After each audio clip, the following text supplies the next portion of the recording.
So last Saturday, my roommate Jake announced at breakfast that he was going to break a world record. I was hoping for something impressive, like running a marathon backwards or building a scale model of the Eiffel Tower out of toothpicks, but no, Jake declared, with a mouthful of cereal, that he was going to construct the world's biggest nacho. I figured this was just one of his usual Saturday morning ideas that gets abandoned by noon, but then he showed me the spreadsheet.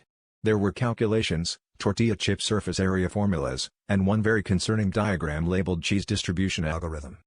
The plan sounded simple enough: cover our entire living room floor with a single, massive tortilla chip, achieved by fusing together about 200 family-size bags, then pile on toppings until we hit Guinnessable proportions. Jake enlisted our friends, who showed up armed with slow cookers full of nacho cheese and enough guacamole to green the Sahara. By mid-afternoon, our apartment smelled like a Tex-Mex fever dream, and the living room was wall-to-wall chip. Spirits were high, cheese was flowing, and the only real casualty so far was the Roomba, which had disappeared under a mound of refried beans.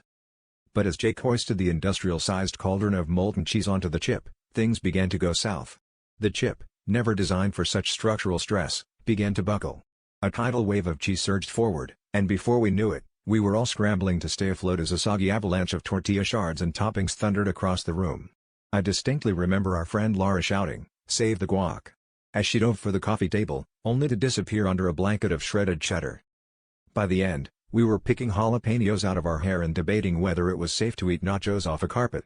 Jake, ever the optimist, surveyed the chaos and declared, "Well, we got buried in cheese, but at least it was a great experience."